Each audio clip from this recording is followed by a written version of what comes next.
For Cyclones TV, I'm Nick Brunker. Cincinnati opens a two-game weekend beginning tomorrow night here at US Bank Arena, and a couple of familiar faces going to make their return to the Queen City as forward Wade Megan and defenseman Josh McFadden both reassigned from San Antonio earlier this week. Both say the brief stint in the AHL was a big confidence booster.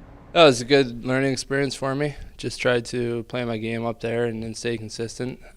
So I enjoyed it, and hopefully I can try to get back there. I think that's just one of those things where you go up there and you try to learn as you go, and you try to play as consistent as possible. And I didn't try to change too much my game from this league to that league, and I think that helped me. So I had a good couple of games. It was a bit of a surprise just because I didn't get in a game yet since my injury, but I was cleared to play, so I was pretty happy to get called up. With the regular season already more than a quarter old, it's especially important to remain healthy.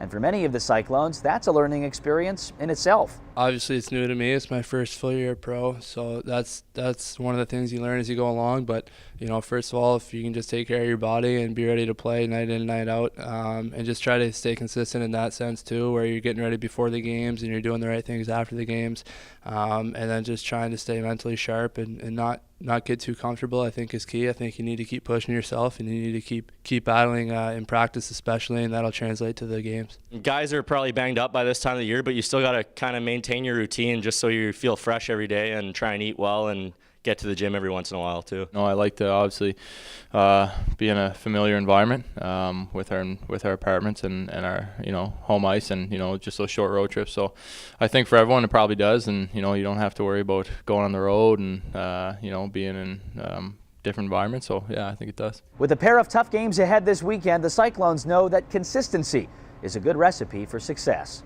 I think we need to block more shots. I think that from time to time they're getting too many shots on our net, on our goaltender. So I think we can get in the shooting lanes, finish our checks more, win our one-on-one battles as much as we can, and I think that's gonna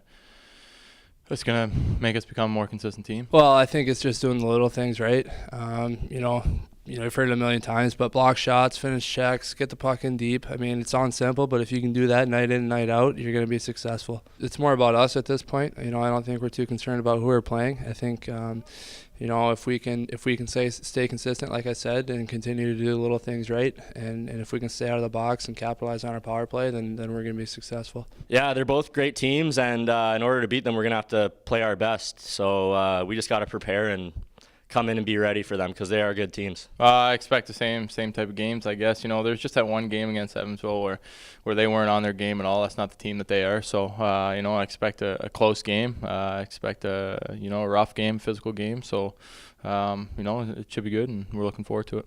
After a morning skate tomorrow, the Cyclones will welcome in the Evansville Icemen to US Bank Arena, a 7:30 puck drop on Pucks and Pups night, where fans can bring their four-legged friends to the game for just $2 in addition to a normal game ticket. Plus, wiener dog races between periods and dollar hot dogs for all night long. We hope you join us. The puck drops at 7:30. We'll be on the air on the Cyclones radio network beginning at 7:05 in case you can't be with us in person. I'm Nick Brunker, and this is Cyclones TV.